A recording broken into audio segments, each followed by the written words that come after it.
What's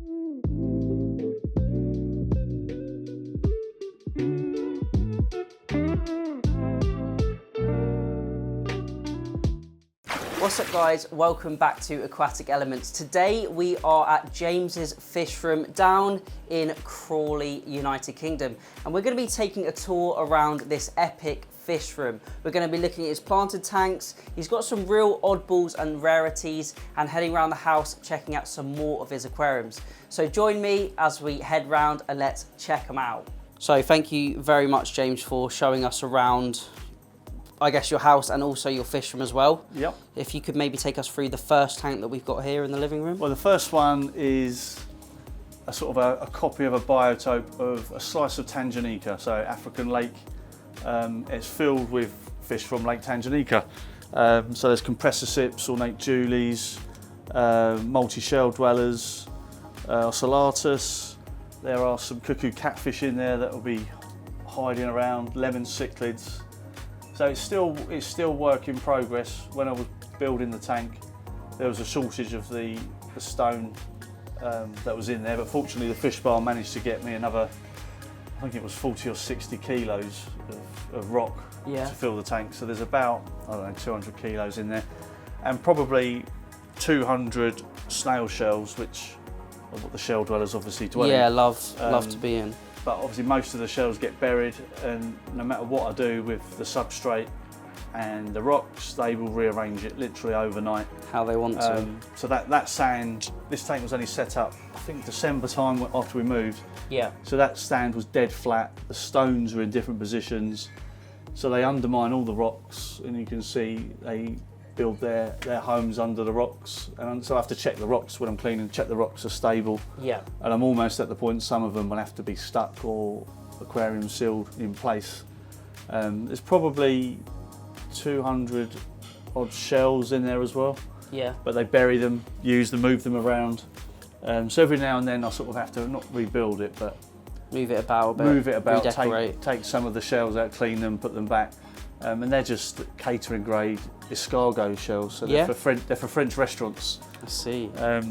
So anyone setting up a Tanganyikan shell dweller, they're the closest you can get to what is natural in that lake. And what are you filtering this tank with, and what are the dimensions? So the tank's, it's a custom build which the fish barn arranged for me. It's 5 foot, I think it's 18 inches deep and 2 foot tall. So it's got to be 500 litres plus. And it's on an FX6. It's got some plants out the top that help with You've got a couple some of the filtration. So the peace lilies, one's been in there for ages, obviously the bigger one, and then we've got a newer one that went in last month. That's just, A, it looks good, B, it saves me watering a plant because it's not sitting in soil. There are a couple of small sort of Anubias type plants scattered around. I mean, there are plants in Lake Tanganyikan, it depends what section, which area you're in. So I don't go sort of hardcore biotope, and the plants are there for more my benefit than their benefit, to be honest. There's probably 3 generations of multis in there, and they breed. Yeah, they just breed on their own. Unfortunately, some fall prey to cannibalism. But yeah, it's a tank that I took time thinking about what I wanted to do and what I wanted to achieve. And there's round stones in the lake, there's jagged stones in the lake, and again it's finding something that you think works, that you can afford and that you can get. So when I bought the first 100 kilos of stone, it wasn't enough. Yeah. So yeah, I think probably there's more fish to be added yet, and there's certainly some species in the fish barn that he's got in of late that will certainly complement the tank. Brilliant. Very nice. I just find the region, I think everyone, well certainly myself, fish keeping, it's the Amazon. Yeah. There's a whole world out there. And I do like Malawi's, but there's something about Lake Tanganyikan, it's got 3 countries bordering it, the culture, the fish, everything about the lake, it's just amazing. It's as magnificent as the Amazon, in its own way. And its depths and its types of fish. So I will head down the Malawi route one day. But I was just the way... Trying something a bit different. It is, and it's just the way the shell dwellers, their hierarchy, like their family groups, how they breed. Yeah, I can see loads of babies just tucked down in this section here. I can see at least days, 4. yes. So out of those, I mean, there probably will be 20, 30 plus. I would imagine a handful may get to adulthood. Yeah. So it probably will get to the stage, because they create their own little burrows and areas, well, I'll have to take a net of them out and rehome, because there'll just be too many at some point. I think the fairy cichlids, 2 of them have paired off, and they've sort of carved out an indent under the rock, so I think they might be preparing to breed at some point. To breed. So this is, yeah, it does need a little bit of a clean up, but I wasn't, you know, it's great to have YouTubers round. I think it's good to promote what is a really good, healthy hobby. Yeah. And it's a hobby that never ends. You know, it's not like Pokemon where you can catch them all. You're never going to have every species of fish. Yeah, and I mentioned, if anyone is watching at home and does want to have their tanks or their fish room, their pond, anything filmed, then make sure to leave a comment down below. Shall we head on to the next tank? Yep. So this is sort of an Indian style sort of ditch estuary tank. So it was built around the melon bulbs. Yeah. So the fish barn had got some melon bulbs in, and I just fell in love, and I thought I need to build a tank around them, and what I interpret to be a sort of a naturalistic habitat, but also looks like a more domestic sort of fish tank that people walk in and like. So there's melon bulbs, there's the good old favourite Zebradania, which, you know, that's probably what started me as a kid. Yeah. Zebradanios and guppies and things like that. Real bread and butter fish. That's it, and they're great to watch. You know, they keep the top of the tank active and movement. And there's some, I think, the King's Loach in there as well, just sort of some bottom feeders. So it was tempted to stick some Amazon corries in there, but no, I thought try and keep it sort of area specific, and different times of the day. Obviously, I've got the curtains closed for filming, but when the sun catches the tank, the males really colour up, and again, you know, I think they would be relatively easy to breed in the right conditions.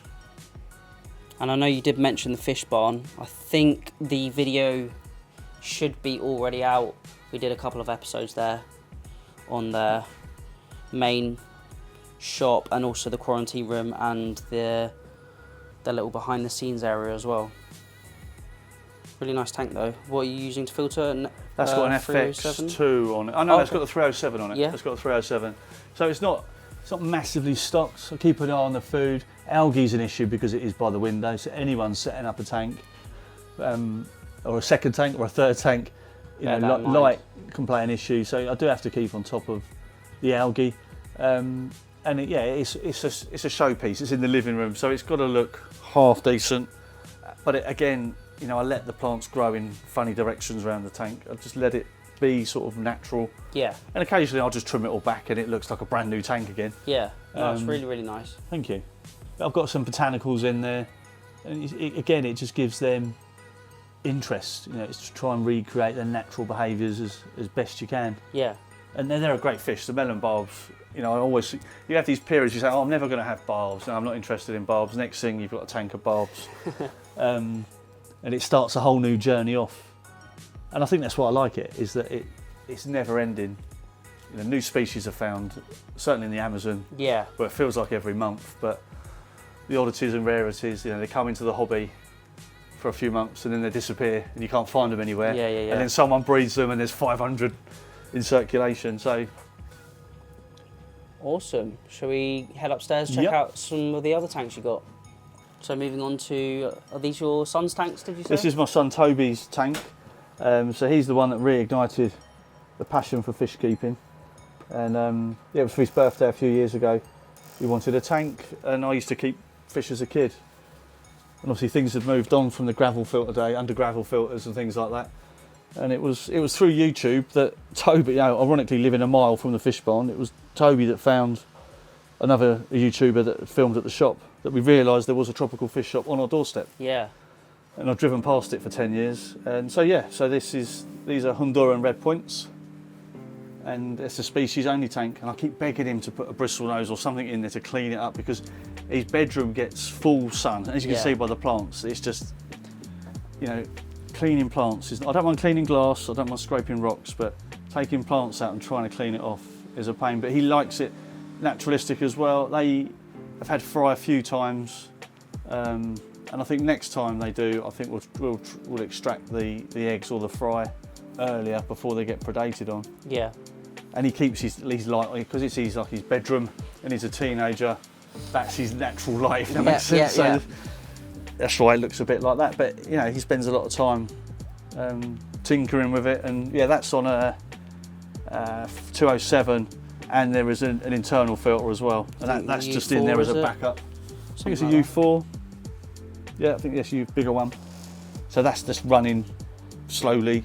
Yeah. On the off chance I need to set another tank up, which often happens.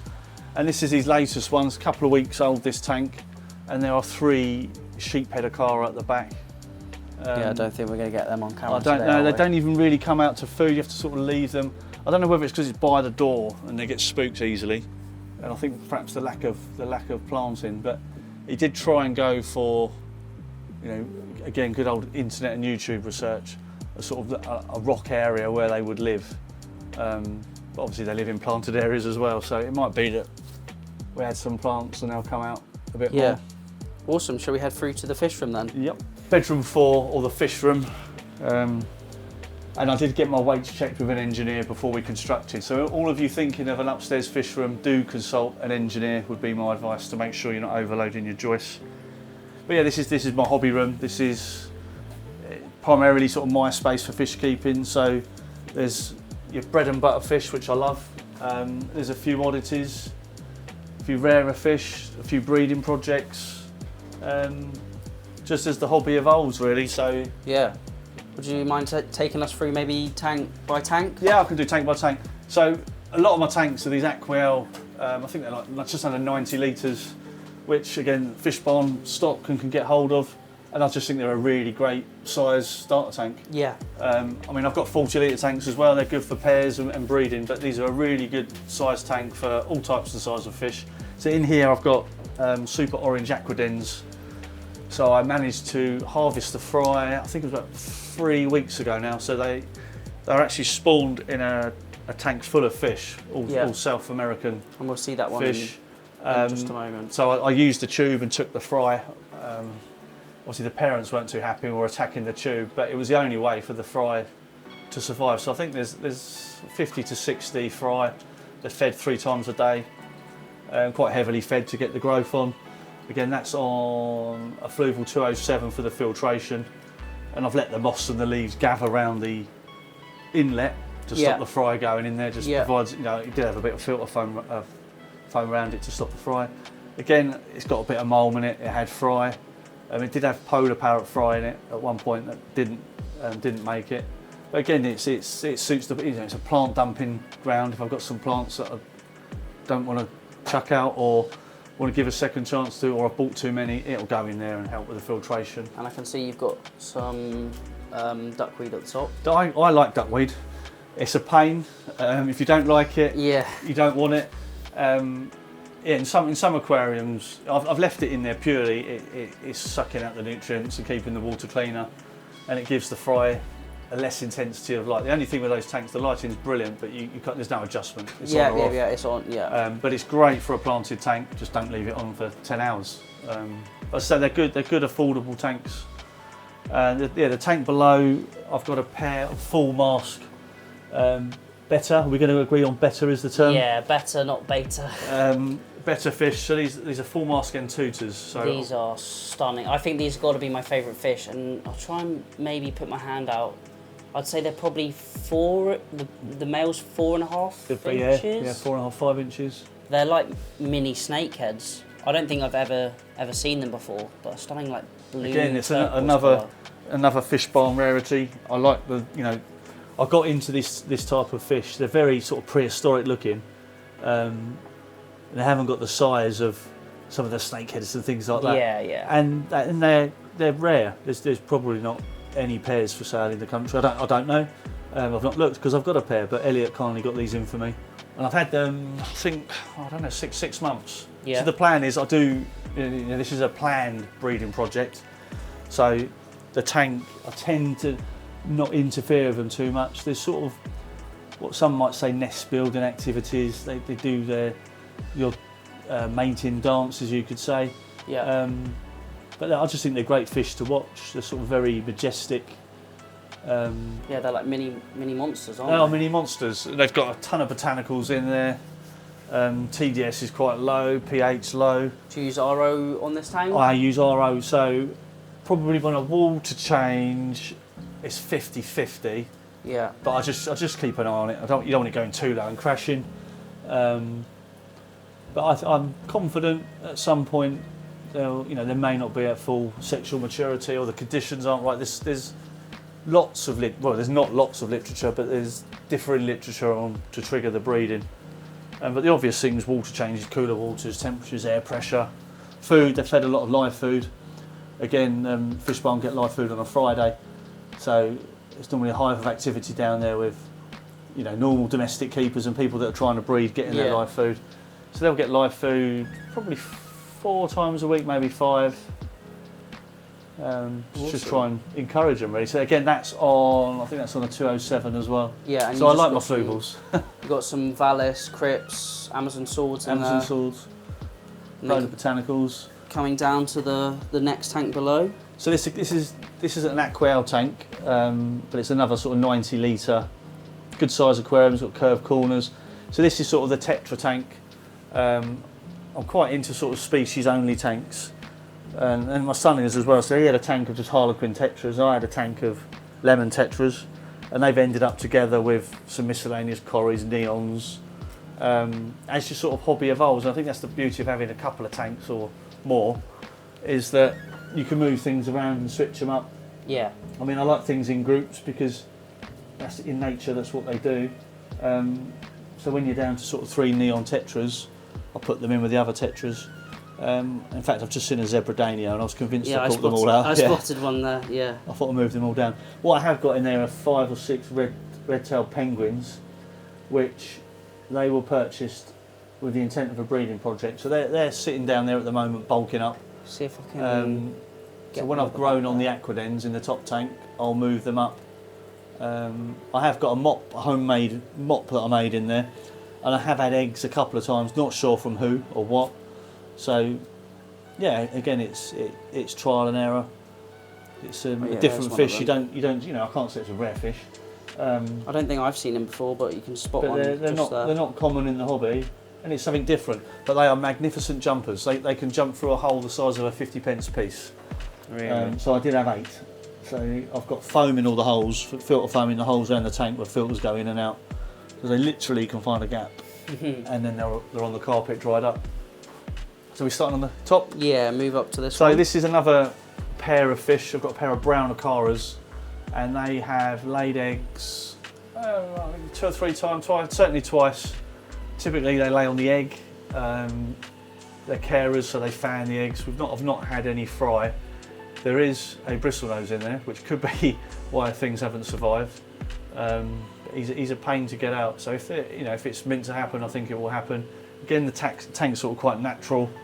That's running on a 207 again. Yeah. But I've got a foam filter in there as a backup. As I said, if I want to set another tank up quick or need some, conditioned media. The sponge adds aeration as well. It's all. So again, they've got a lot of leaf litter. They move the leaves around. They'll probably be bashed to pieces by middle of next week. I'll put some more leaves in, and you see them carrying them around in their mouths. It's quite comical to watch. Really that nice type of cichlid. Blue to the dorsal. I can see the camera's picking up there. Yeah, you won't be able to have the sunlight on them, but when the sunlight hits them as well, the iridescence in them is amazing. Lovely. But again, they were a pair. I thought it's a different type of fish. So again, they could be mixed with other species, but I'm keeping them on their own. They can go about their business. And I just like the look of the fish. Yeah, they're lovely. And they don't get too big. So a lot of the cichlids I tend to like, you're in big tank territory. Yeah. They're all like Oscar size, 30 centimetres plus, obviously they're not. I've got them with that tank in mind. So shall we move on to the next tank? Yeah, so the next one, he's on the right hand side, he's out today. Oh yes, the Fahaka. So he's the Fahaka puffer, obviously a very small juvenile. He's obviously in there on his own because he will munch anything that was with him, certainly when he's bigger. So again, researched his, or my interpretation of what his natural habitat would be. So he's got hidey holes, places to play and investigate. He's really inquisitive. If I'm tinkering in the tank, he'll come and have a look. Obviously he's going to get a lot bigger than that. Do they get up to what, about, is it 12 inches? Yeah, it's 12 inches inch? at the max. Yeah, so 30 centimetres is, I think, sort of captive. I think they can get bigger than that. I've never seen one that sort of size. So he's in there for the moment. He's got plenty of room, plenty of hiding places, and he's a funny little character, as puffers are. So Yeah, I've got into my puffers of late. So he's got like really low TDS, soft water, botanicals, and he'll often. Yesterday he went missing for about 3 hours, and he was just ferreting around in all the undergrowth. That sort of playful fish. Sort of got, for little fish, who's little at the moment, he's got quite a big personality. Yeah, they're cool. So he's got the power head in there with him, giving him flow. So everything's sort of geared up for him to live sort of as natural as he can, really. Awesome. And the tank below, I set this one up shortly after we moved in here. So I had this big shelf, and I ended up buying some gold dust earth eaters, which is one of the males here with his lump on his head. So he'll have a nibble on your fingers if you put your hands in, quite happily. And then the guys at the back with the orange and black stripes, that's the super orange aquadens. So I've got 5 of those. So I've got two are paired off, and there's one that's sort of left as a loner. So he gets a little bit bashed about. He still feeds, he still sort of joins in, but he's not as fine condition as the female there that's coming in front of your lens. So it was the pair that tend to hover around the right of the tank. They're the ones that had the fry that's in the breed tank. Yeah. And then I've got a pair of polar parrots in there, which proper funny fish. They are funny hybrids. I'm not sure if they're man-made wild or how they ended up looking. They're not camera shy either. They are so funny. They have had fry 3 times in there. The second time I managed to get the fry out, and in the tank below I've got 4 of their offspring that survived. So they're a good few months old now. I mean, they're proper little characters. That tank at the bottom, it looks a state, but it's sort of left like that to give them mould. When they're so small, it's hard to sort of give them food, or you end up overfeeding. Yeah. So the fry can munch on that, and then when they're grown on, whether I pass them on, put them in another tank, it'll get cleaned out, and we'll start again. Also in this tank, I've got an L200 high fin, and I wish he would come out because these colours, when he's in prime condition, the green and the yellow spots on him are just amazing. Just under this bit of wood here, if I can zoom in. Don't know if we'll get any focus, but you can see him just, literally, just there. Yeah, he's a treat to see him, but when you do, he's spectacular. And he's small, he's juvenile, he's probably only 3 inches. Also in there is an L457. He must be 7 inches now. So again, I've got mixtures of wood from all around the world. None of it's specific to South America. Yeah. But I think the polar parrots are breeding again because they're in that tunnel, and that tends to be their favourite place. Awesome. So one thing I would say on that tank, for those setting up fish rooms, is measure your gaps between your shelves before you put your tanks in. Yeah. Because I made the boo-boo of not having, I've got really restricted access here. So you can imagine how difficult that's been. It's an evolving hobby, so as things move, I'll move the shelf up and give myself more room.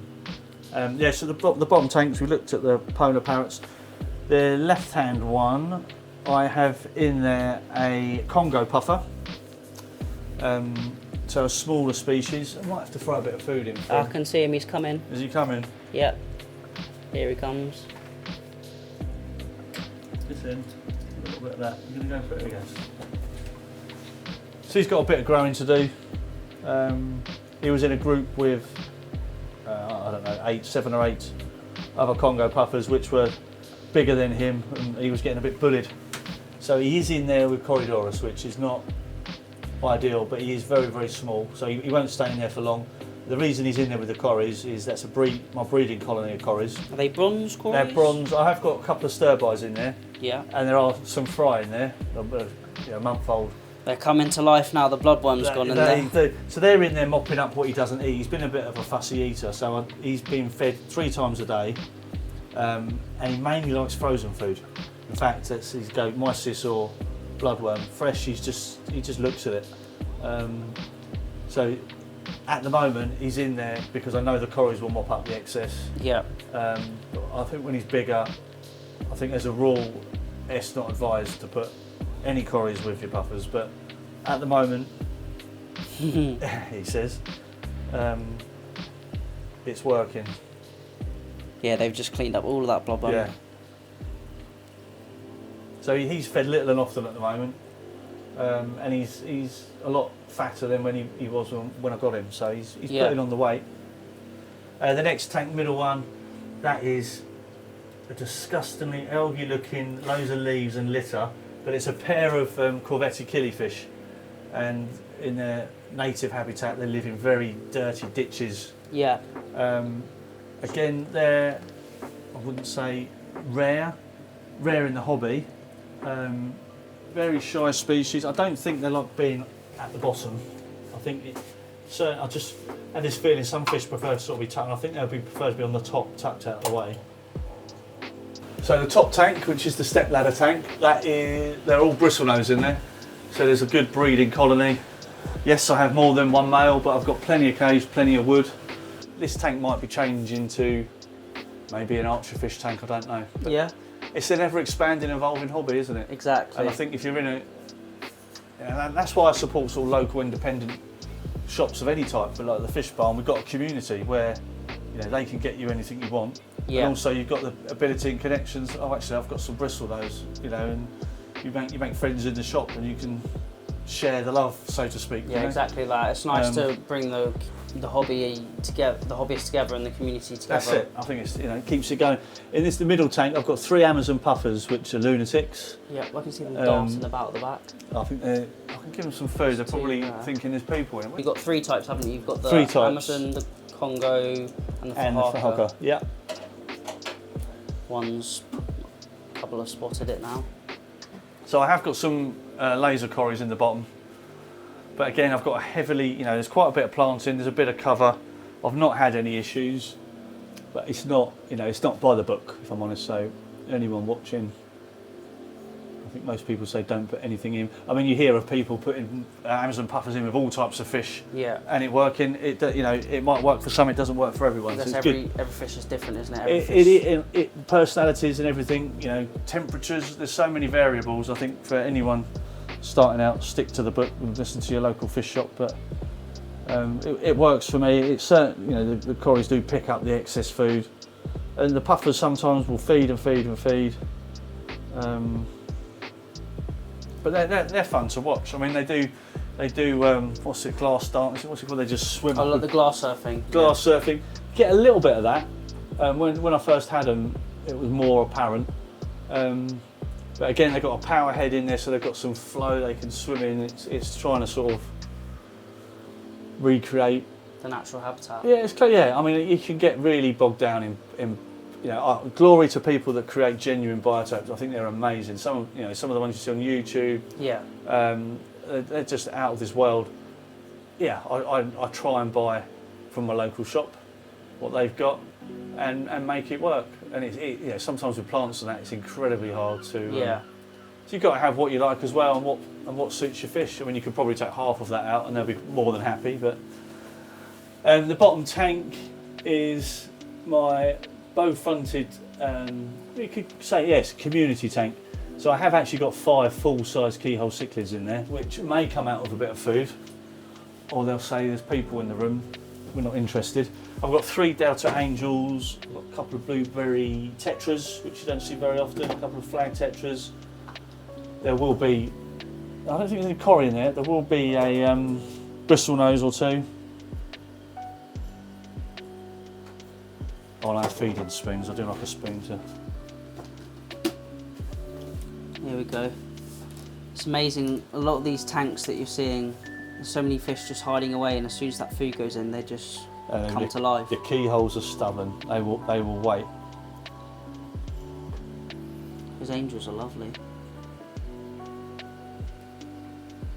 So the keyholes are a future breed. They're fully mature now. Yeah. So I think in the right environment, again, it's like tank Tetris. As things grow on or unfortunately don't survive, then it's something I could do in the future.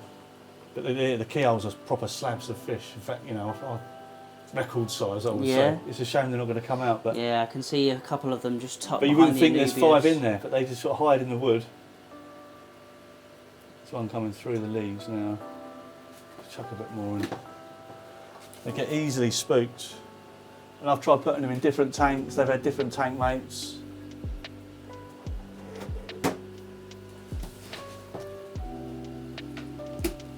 Yeah, it's almost like they need more diver fish. Like to bring them out. To bring them out. But angels are a good classic fish. If they've got the room, you can't beat angel fish. Yeah, they're lovely. Brilliant. Well, thank you very much. Come out of the end of the video. video. Just towards the end, we got one there. It's one of the small ones. I think they're beautiful fish. I mean, not all keyhole cichlids hide away. It's just probably by environment. They're on the low tank. It's like 6 inches off the ground. Brilliant. Well, thank you very much for the tour of your fish room and the other aquariums you've got throughout the house. It was really nice to see these natural biotype-esque aquariums. Thank you. And all the fish look super, super healthy, and it's great to see such an array of different fish being kept by a single hobbyist. It's a never-ending hobby, as I say. It's a new adventure, isn't it? Yeah. Awesome. Thank you very much. Thank you. And that is it for today's video here at James's Fish Room. A big shout out to James for taking us around, touring through, I think he had around 15 aquariums, some really, really cool fish. And I loved the biotype-esque aquariums and the natural style of fish keeping he has. We've got many more fish tours to come, many more shop tours as well, so make sure to subscribe and leave a comment down below. But thank you for watching. Remember to keep those water changers up, and happy fish keeping.